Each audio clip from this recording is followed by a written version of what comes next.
یادت 2 ماه پیش گفتم دوبله مستر بیست و کدوم آدم بهتر گوه خوردم.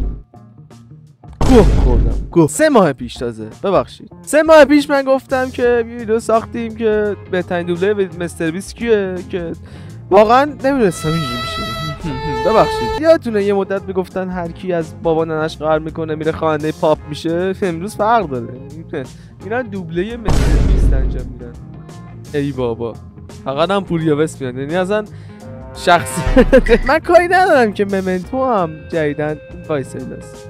یه لحظه سلام و زهرمون. قبلنا شما یه سیستم میگرفتی و یک میکروفون رود از اینا، خب همینه که پوتک داره، میرفتی ترایناتولاف میگرفتی، خیلی ایزی و مفتکی 6 تومن پول ندید ترایناتولاف میگرفتی، خیلی راحت و بیوت هم میگرفتی، مگه اینکه مثل فرشید بخواید در مورد مدیال بخوای مالی کنی.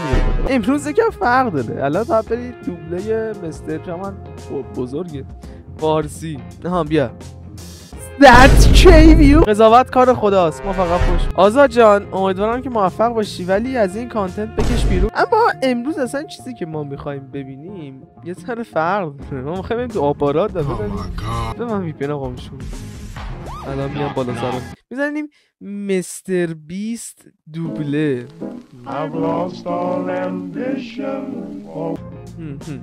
کاری نداریم که پوری وست رو میذارن اینجا، ولی مستر بیست دو نه گم بکن ولش. سلام یا چقدر صدا شبیه ممنتو. ممکنتم صدات خیلی زیاده احساس میکنم. ممکنه. خب من نمیخوام اینو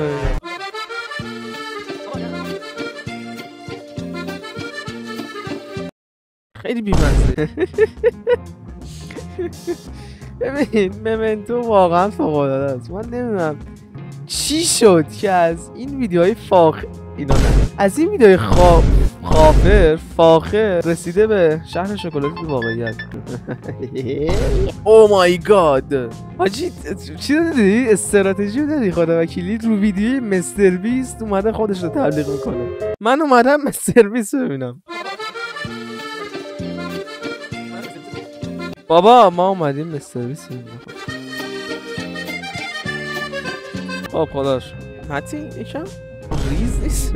اچی یاد استریمرای تازه کار آپارات افتادم.